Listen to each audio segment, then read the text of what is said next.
Hey kids, I'm Julie and I am doing an ARTbuela video right now, and I'm gonna do some candle making.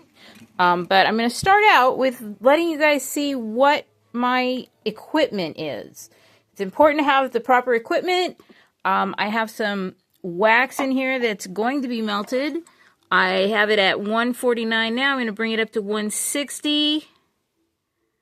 That's a good melting temperature, 160. Gotta tell you, it smells really good. All right, so this is my wax melter. It sits on a trivet. I have a trivet because I don't want to mess up my beautiful antique desk I have here. I have gloves so that I don't get burned. I have this carafe that I can use for double boiling, and all of that wax inside there is going to melt as soon as I pour this wax into it. This makes it easier to pour into molds. I have a bunch of molds here that I'm going to be using soon. I do have a scraper that I use for, wax spills everywhere. And this is a nice plastic one, so it doesn't damage my desk. I just scrape off little drips. This is a bag of small wicks if I was going to be doing some small candles. This is another bag that contains different sizes of wicks and the sticks that I use. So here's some larger wicks right here, and some even larger wicks for long candles. I do have molds for tapers, and I can make tapers, and I'm going to actually fix this candelabra here very soon. What I'm going to do is I'm going to take some of this melted wax here, pour it into my little carafe, and then I'm going to pour a little bit of it into the bottom of my candelabra here, and then stand up my candles straight because they're all a bit crooked. Okay, so then I also have these sticks with the hole in them, and what these are for is you put your wick in. I'll show you real quick here with a large wick. Hold on 1 second here. Sorry about that. So you put your wick into your mold. Whoops. Sorry about that. I'm going to straighten this out a little bit here. There we go. All right, so put your wick in your mold. And then, you got to get it to stand up straight. So that's where the stick comes in. You thread the wick through the stick, and that holds it up straight while the wax is cooling and hardening. So I also have Crayola crayons, the big box, because I like to that's a really good way to color your crayons. I just take an X-Acto knife and chop down a little bit on the different colors of crayons that I want to use, and it's easier for me to mix and get exactly what I'm looking for. So what I'm going to do here is I'm going to scoot this back a little bit and show you the rest of my stuff that I have. I have a lot of stuff. So this is my drawer that I keep my candle making stuff in.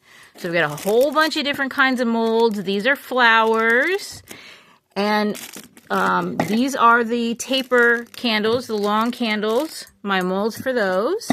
I've got cylinders that, make just standard round candles. And the thing about the standard round candles is that I also have these. These are markers for candles. So what you do is, hold on here, let me open it up for you. 1 second here. Sorry about that. Oh, come on. There we go. I got it. All right. So these markers, you can, once you get the candle out of its mold, you can draw on them with the wax markers, which is pretty cool. So I've got a set of 12 different colors here for that. These are for making wicks that I can make independently without having to be the preformed wicks like this. More wicks. Here's some colorants that I have. I have a bunch of them. You can drip that into the wax as it's melting and color it that way. Like I said, I like to use those. These are liquid that they drop in. You just, you know, shake it up, squeeze it out to the tint that you're looking for. This is my stash of my different fragrances. So I've got like rose, I've got lemon, lavender, got all different kinds of fragrances here that I like to use. More colorant, more bottles of colorants. I have lots of different fragrances here, this whole stash here.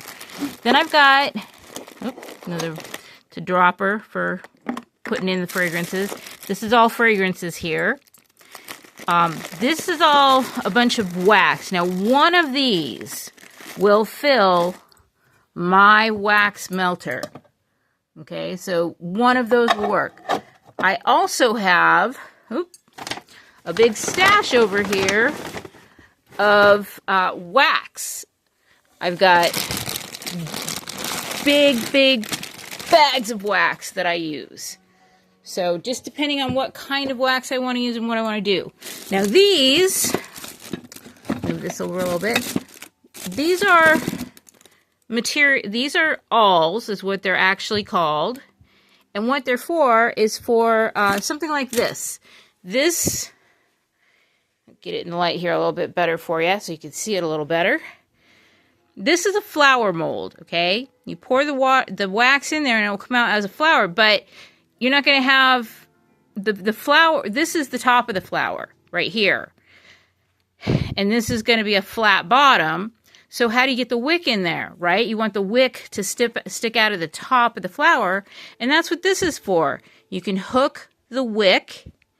I also have one that works like a needle that you can actually thread it through.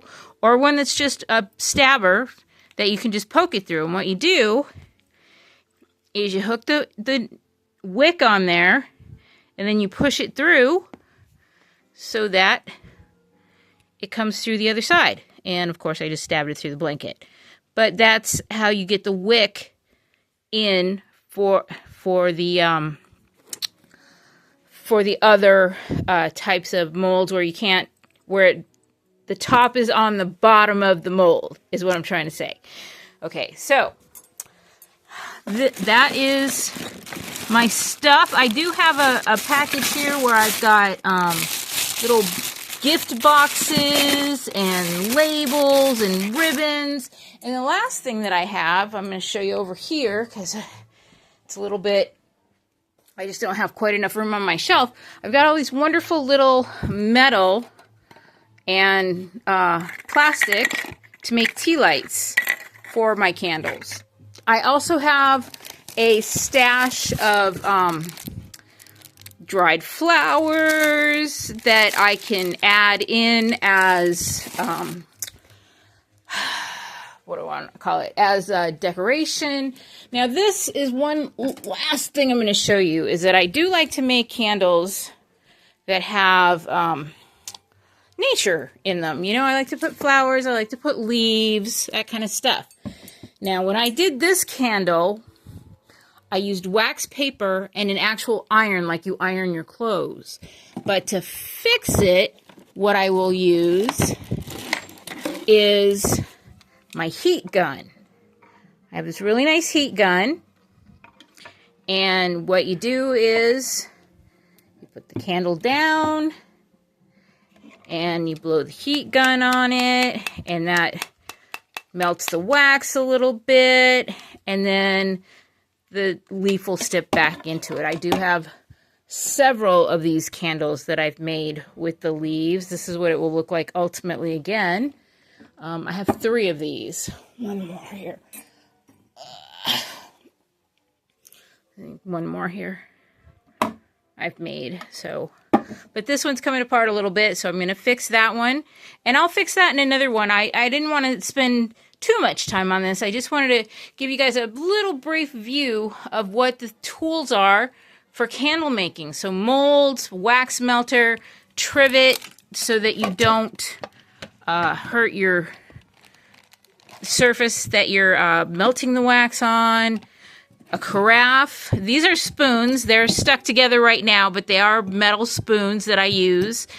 And, you know, wicks. I do have the metal pieces for the roll of wicks that I have. I can make them and add the metal pieces myself. And that's my stash. That is my candle making stuff. And I've got some really good, really pretty mold. So I will be showing you those in the near future and the next video when I make a candle. And I'm going to be doing these on Mondays. So it's going to be Candle Making Monday with ARTbuela Crafts. So I hope you guys get some of these items. I got almost every single thing here from Wish. I mean, not Wish, I apologize. From Temu. Not sponsored. But it was fairly inexpensive, and it's a really fun craft to do.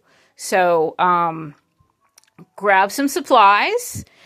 You don't need the melter. You can actually just use a pot of water with, you can use a tin can, really. You don't have to have the special fancy. You know, just a pot of water, put the tin can in it, and melt the wax, and go from there. You just use it like kind of like a double boiler. So grab some supplies, and next Monday, it's going to be Candle Making Monday. I'll talk to you guys later. Bye!